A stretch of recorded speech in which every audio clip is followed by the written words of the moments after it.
Hello friends, good morning. यहाँ पर semester 5 के लिए पेपर नंबर 11 का हालावादी कविता का परिचय देते हुए प्रमुख हालावादी कवियों का संक्षिप्त परिचय दीजिए, अथवा तो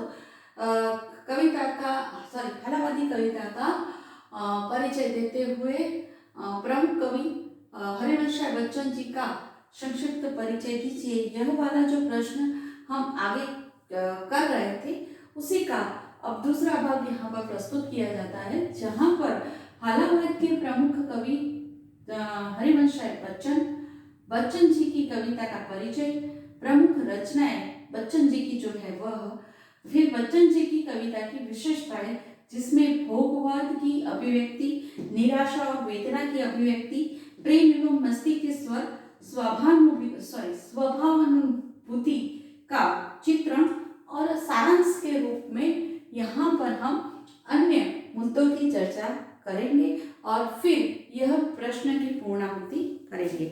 अब हम आगे देखते हैं हालावाद के प्रमुख कवि हरिवंश राय बच्चन।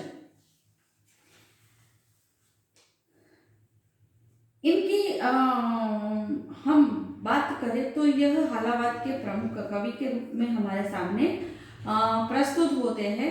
इनका जन्म 1907 में इलाहाबाद में हुआ था। इन्होंने ज़्यादातर प्रेम, मस्ती और यौवन की कविताओं को लिखा है। बच्चन जी की जो कविताएं हैं वह एक विचित्र मस्ती प्रदान करती है और उनकी कविताओं पर हमें अंग्रेजी कविताओं का भी प्रभाव देखने मिलता है। अब हम आगे देखेंगे बच्चन जी की कविता का परिचय। अब बच्चन जी की कविता का परिचय दे तो उसमें हम बात कर सकते हैं कि इन्होंने फारसी के प्रसिद्ध कवि उमर खयाम की रुबाइयों के रूप में अपनी आकांक्षाओं की पूर्ति की है। खयाम की जो रुबाइयाँ थी जिसमें प्रतीक, सुरा, सुंदरी, झाम प्रस्तुत किए गए थे और लौकिक और यथार्थ रूप में यह प्रस्तुत हुए थे। उसी प्रतीकों को इन्होंने मादक धारा में मग्न होकर हाला, बाला और प्याला के गीत लिखे हैं। इनकी कविताओं में प्रयुक्त शब्द हाला पर से इस प्रकार की कविता को हालावादी कविता नाम दिया गया था। उमर खयाम की आध्यात्मिकता और उच्च जीवना दर्शन को समझने में कवि को काफी वक्त लगा था। यानी कि बच्चन जी को इस कवि को यानी कि उमर खयाम को और उनकी कविताओं में की आध्यात्मिकताओं को और उनके अंदर की उच्च जीवना दर्शन को समझने में काफी वक्त लग गया। देखें तो बच्चन जी की प्रमुख कविताओं में रचनाओं में देखें तो मधुशाला, मधुबाला, मधुकलश, खयाम की मधुशाला जैसी कई रचनाएं हमें देखने को मिलती हैं। इसके अतिरिक्त हमें यह भी देखने को मिलता है कि निशा निमंत्रण, एकांत संगीत, आकुल अंतर, सतरंगिनी और बंगाल का अकाल जैसी अनेक उल्लेखनीय कृतियां भी हमें प्राप्त है। यहाँ पर बच्चन जी की कविताओं की जो विशेषता है वह प्रस्तुत करते हैं तो उसमें हम देखेंगे कि भोगवाद की अभिव्यक्ति है, निराशा और वेदना की अभिव्यक्ति है, प्रेम एवं मस्ती के स्वर है, स्वभावानुभूति का चित्रण है। अब हम देखते हैं भोगवाद की अभिव्यक्ति। तो यहाँ पर बच्चन की कविता में हमें भोगवाद अधिक रूप से यानी कि प्रधान रूप से दिखाई देता है। इस कवि की जो विचारधारा है उस पर हमें युगीन प्रभाव भी दिखाई देता है। देश की पराधीनता, क्रांतिकारियों का दमन, सामाजिक रूढ़ियों एवं आर्थिक अभाव ने आत्मकेंद्री बना दिया था। इसलिए वह अपनी पीड़ा, दुख और निराशा को शराब के नशे में और सुंदरी की बाहों में डूबकर दूर करने का प्रयास करता है। इस प्रकार उन्होंने ऐसी कविताएं यहाँ प्रस्तुत की है। निराशा और वेदना की अभिव्यक्ति उनके कविताओं में देखें तो निराशा और वेदना की अभिव्यक्ति भी हमें प्राप्त होती है। हालावादी काव्य व्यक्तिवादी अहम एवं कुंठा से उत्पन्न निराशा को व्यक्त करता है। व्यक्तिवादी प्रस्तुति होने के कारण व्यक्ति में जो अहम था, व्यक्ति में जो कुंठाएं थी, उसके कारण उसके अंदर जो निराशा उत्पन्न हुई, वह निराशा यहाँ पर व्यक्त हुई है। और इस निराशा और उदासीन के जो स्वर प्रकट हुए वह केवल प्रेम मूलक नहीं थे, वह जीवन के अन्य संपर्कों में भी प्रकट हुए थे। इस व्यक्ति का आक्रोश से भरा हुआ स्वर कई जगह प्रकट हुआ है। आत्मपीड़न, टूटन एवं कुंठा की एक नई परत लपेटे उसे गाता हुआ चलता मिलता है। यहाँ पर कवि ने यानी कि हरिवंश राय जी ने भी निराशा और वेदना की अभिव्यक्ति अपनी कविताओं में की है। एक उदाहरण के रूप में हम देख सकते हैं कि कितना अकेला आज मैं संघर्ष से टूटा हुआ, कितना अकेला आज मैं संघर्ष से टूटा हुआ, दुर्भाग्य से लूटा हुआ, परिवार से छूटा हुआ, दुर्भाग्य से लूटा हुआ, परिवार से छूटा हुआ, किंतु अकेला आज मैं, किंतु अकेला आज मैं। यहाँ पर हमें स्पष्ट निराशा और अकेले होने की वेदना दिखाई देती है। अगला हमारा टॉपिक है प्रेम एवं मुद्दा के प्रेम एवं मस्ती के स्वर।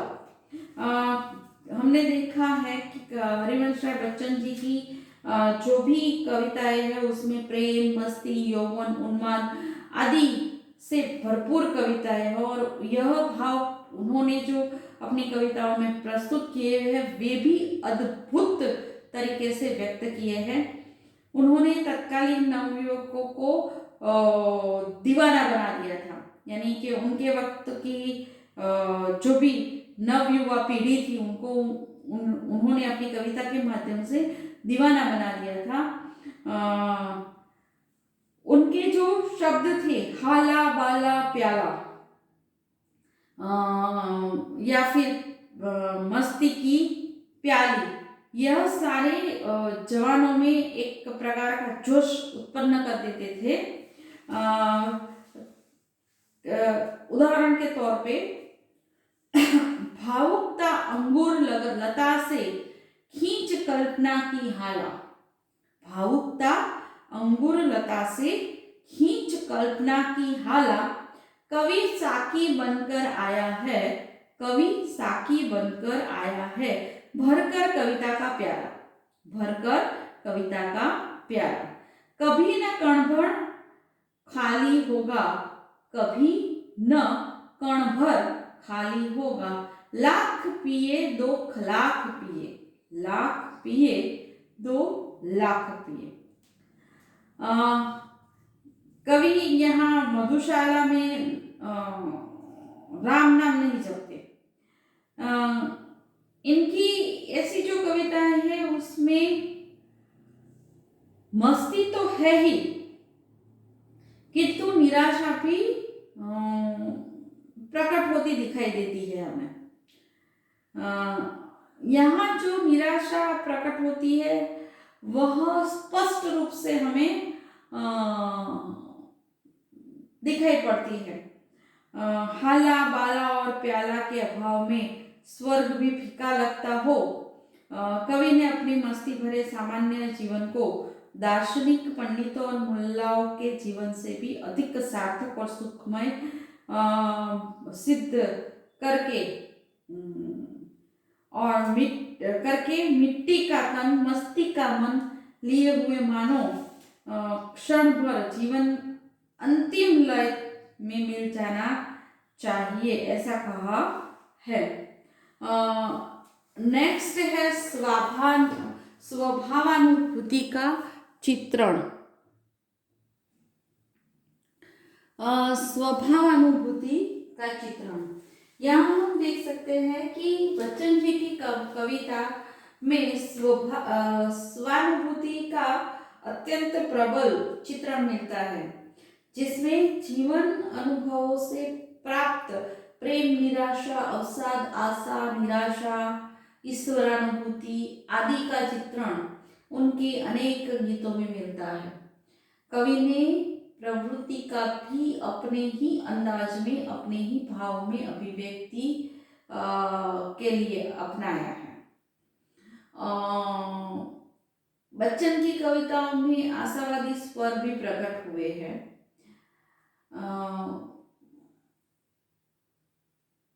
उन्होंने ऐसे कह सकते हैं कि आत्मविश्वास के साथ मुश्किलों का सामना करने के लिए भी प्रोत्साहित करती हुई कविताओं को हमारे सामने प्रस्तुत किया है। अग्निपथ पर चलकर ही मंजिल मिलती है, इस बात का भी उन्होंने अपने काव्यों द्वारा परिचय करवाया है।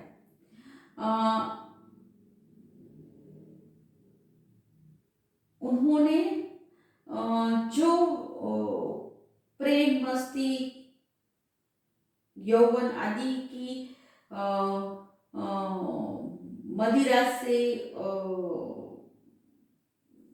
जो छलकती हुई हाला प्रस्तुत की थी, यानी मदिरालय की मस्ती जो प्रस्तुत की थी, उसका जो नशा है, हम देख सकते हैं कि कवि के जीवन के उत्तरार्ध में ही जैसे उतरता गया हो और वे जीवन के प्रति यथार्थवादी बने हो, ऐसा